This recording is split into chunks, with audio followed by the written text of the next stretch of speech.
You have the most powerful jaws in the jungle. They can slice through armor. They can pierce vertebrate flesh. They can lock shut with enough force to hold a human wound closed. And they are the reason you will starve. Not because there's no food. Not because something took it from you.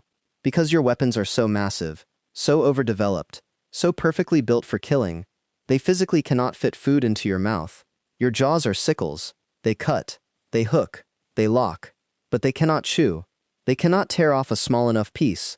They cannot do the one thing every living creature needs its mouth to do. If your smaller sisters don't chew your meals and vomit them directly down your throat, you die, surrounded by prey, unable to eat a single piece of it.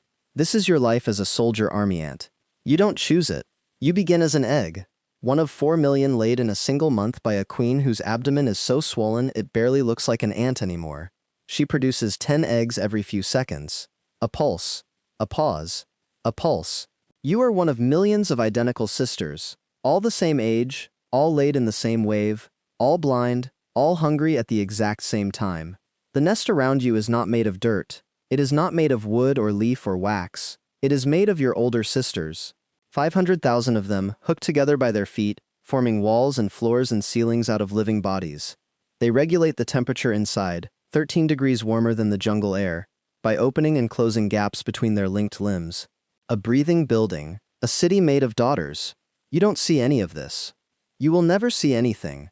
Your eyes are either absent or reduced to a single useless facet. No light, no shapes, no color. Everything you will ever know arrives through chemistry. Molecules on the ground, signals in the air, vibrations through the bodies pressed against yours. The dark is not something you are born into and then leave. The dark is permanent. It is where you eat, where you march, where you fight, where you die. The dark never ends, remember that. You hatch into a blind, legless grub, and your hunger changes everything. The chemical signature of millions of starving larvae ripples through the colony. The living nest begins to disassemble. 500,000 bodies unhook, and the entire city starts to walk. For the next 15 days, the colony moves. Every single day, a raid. Every single night, a brand new nest constructed from scratch, out of the same linked sisters. And you, still a grub, still helpless, ride in the jaws of an older worker across terrain you cannot see and could not survive alone. She feeds you a paste of chewed insect flesh, wasps, spiders, katydids, the dismembered dead of yesterday's raid, pre-digested and pushed into your mouth because you cannot chew it yourself. You grow fast. The colony's chemistry has already decided what you will become. Your body obeys. You spin a cocoon. You dissolve inside it. You rebuild. Skip forward. You emerge. And you are not what the colony makes in bulk. You are not a porter. Not a nurse. Not a scout. Your head is enormous, golden brown, wider than your thorax, packed solid with jaw muscle anchored to 2 ball-and-socket joints that restrict your bite to one devastating axis of force. Your mandibles curve out from your skull like twin hooks. They are long, they are sharp. They are perfectly, catastrophically useless for eating. You are a biological tank. You are completely sterile. You will never mate. You will never lay an egg. You will never make a single decision for the colony. And those jaws that make you terrifying are the same jaws that make you helpless. Without a smaller sister to chew your food and spit it into your mouth, you starve. The dark is still here. It was always going to be. You take your position on the flank of the marching column, not the center, where the brood rides. Not the interior, where the queen is carried. The edge. The border between the swarm and everything that wants to destroy it. You face outward. Mandibles open. A chemical leaks from your jaws. An alarm pheromone. A molecule that screams danger to every sister within range. This is your entire life now. Stand on the edge. Face outward. If something comes, do not run. Skip forward.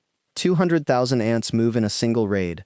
The column stretches 200 meters long, 20 meters wide, a wall of blind bodies rolling through the jungle floor, tearing apart wasp nests, swarming beetle larvae, stripping everything with protein down to fragments and carrying it home in pieces.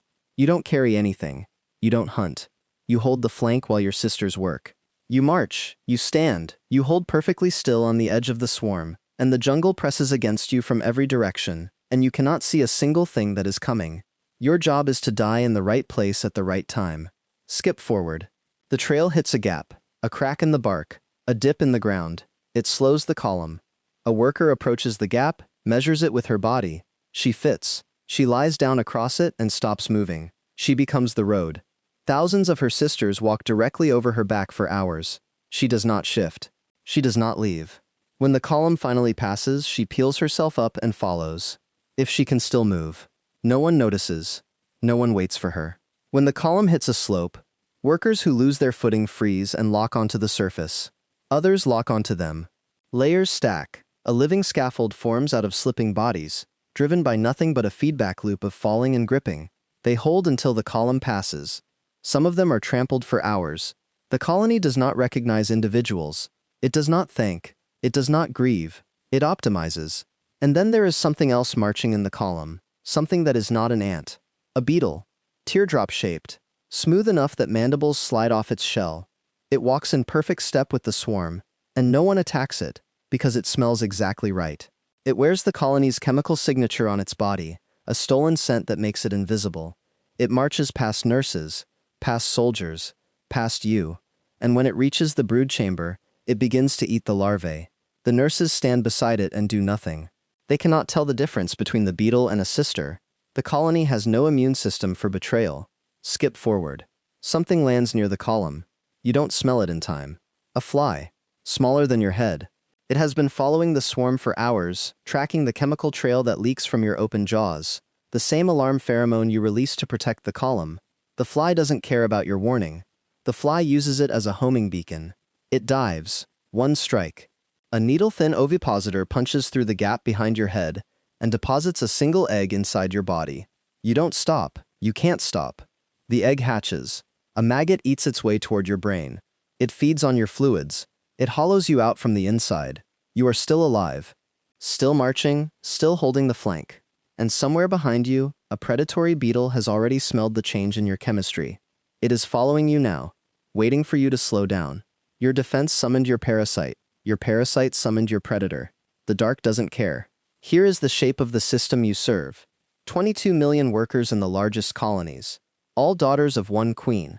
That queen mates once in her life, stores 800 million sperm, and lays eggs for over a decade. She will produce 250 million offspring. She does not rule. She does not decide. She is a captive engine, fed, moved, and guarded by the colony she produces. Every decision, where to march, when to raid, when to stop, emerges from the blind chemistry of millions of workers reacting to the brood. No brain, no plan, no leader. And over 500 species depend on this system to survive. 50 species of birds follow the swarm to eat what you flush out. Beetles infiltrate the column. Chimpanzees dip sticks into the march and eat your sisters by the handful. In East Africa, humans hold your soldiers over open wounds and let the jaws bite the gash shut, then snap the body off.